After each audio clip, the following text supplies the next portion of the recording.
What's up? It's Super Science Dad here for you. That's right, I am the dad who loves science and has kids who love to tell me they hate science. But guess what? They don't really hate science. They just think their teachers are boring. Sorry.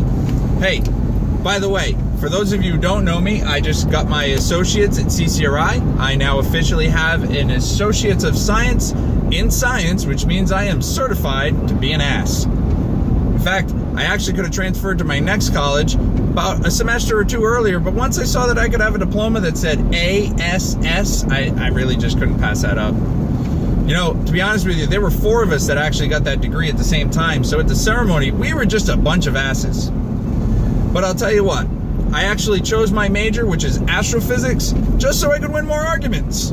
And it works! Well, most of the time, except for people who realize that, you know, astrophysics is no more prestigious than any other science. But I'll tell you what, in astronomy, we just like to keep it simple. You know, take for example in chemistry. You have the difference between chlorine, chlorite, chlorate, and I don't give a chlor anymore.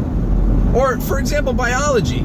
The coding that determines whether we're human or frog. Deoxyribonucleic, whoever named that crap was on acid. And I'll tell you what, astronomy, just keep it simple. You know, like take for example, you have the moment that all of space-time began from a rapid expansion of a singularity into everything that ever was, is now, and ever will be. What do you think we call that amazing moment in time? Big Bang. Hey, you've got a great big red spot on the side of Jupiter that's essentially a giant hurricane with 1,000-mile-an-hour wind speeds, and it's 3 times the size of Earth. And what do you think we call this enormous storm? That's right, Great Red Spot. Keep it simple. In fact, you know, there's the most massive object in the universe. It's essentially so big that its gravitational pull warps space into a hole, and because its escape velocity is higher than the speed of light, it appears black from the outside. So what do you think we call it? That's right, black hole. Keep it simple. Hey, you know what we call a really big black hole? Supermassive black hole. Really simple names. And my favorite one, when you're falling into a black hole, and notice I said falling into a black hole, you don't get sucked into a black hole. Black holes don't suck. They're actually pretty awesome.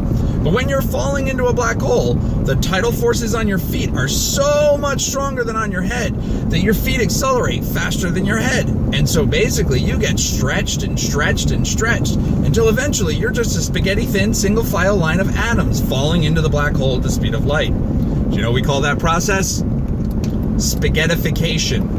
No, I'm serious. Look it up. Spaghettification. Real scientific term. Trust me, we like to keep it simple. Just call it what it is. And I'll tell you what, if other sciences took their cue from astronomy, you'd have a lot more people understanding science. But while you guys are enjoying that information, I'm heading home to have a nice barbecue with my family and the rest of the Super Science mom and Super Science kids. So you guys have a great day.